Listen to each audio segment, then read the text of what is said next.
শাহিন, তোর এই অবস্থা কি করলো রে?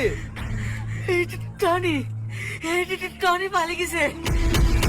হ্যালো বন্ধুরা, আসসালামু আলাইকুম। আপনারা কেমন আছেন? আশা করি আপনারা অনেক ভালো আছেন। খুব শীঘ্রই চলে আসছে নকল হিরো 3 নম্বর পর্বটি। ভিডিওটা স্ক্রিপ্ট না করে পুরো ভিডিওটা দেখার চেষ্টা করুন, কারণ কবে আসবে 3 নম্বর পর্বটি আপনারা বুঝতেই পারবেন না। তার জন্যই আপনাদেরকে বলছি ভিডিওটা স্ক্রিপ্ট না করে পুরো ভিডিওটা দেখার চেষ্টা করুন। এই ছোট্ট ভিডিওর মাধ্যমে আজকে জানিয়ে দিব কবে আসবে এই 3 নম্বর পর্বটি। পল্লিগ্রাম টিভি চ্যানেলের মালিকের কাছে আমরা জানতে পেরেছি এই 3 নম্বর পর্বটি খুব শীঘ্রই দিয়ে দিবে। কি করে রাখলে আপনারা তাড়াতাড়ি এই 3 নম্বর পর্বটি পেয়ে যাবেন, আজকে আমি আপনাদেরকে জানিয়ে দিব। নকল হিরো 3 নম্বর পর্ব ভিডিওটি আপনারা পেয়ে যাবেন পল্লিগ্রাম টিভি অফিসিয়াল চ্যানেলে। আপনারা তাড়াতাড়ি করে সাবস্ক্রাইব করে রাখুন। তো বন্ধুরা, কত তারিখে ছাড়বে এই ভিডিওটি আর কি দিনে ছাড়বে আজকে আমি আপনাদেরকে জানিয়ে দিব। আমি জানতে পেরেছি পল্লিগ্রাম টিভি অফিসিয়াল চ্যানেলের মালিকের কাছে এই ভিডিওটা 13 তারিখের বুধবার দিন বিকাল 3টার সময় আপলোড করবে এই ভিডিওটা পল্লিগ্রাম টিভি অফিসিয়াল চ্যানেলে। তো বন্ধুরা, আমার চ্যানেলে নতুন এসে থাকলে আমাকে অবশ্যই সাবস্ক্রাইব করে আমার পাশে থাকবে, কারণ পল্লিগ্রাম টিভির সদস্য ভিডিওর ইন্টারভিউ পেতে আমার কাছে। আমার পুরো ভিডিও দেখার জন্য আপনাদেরকে ধন্যবাদ।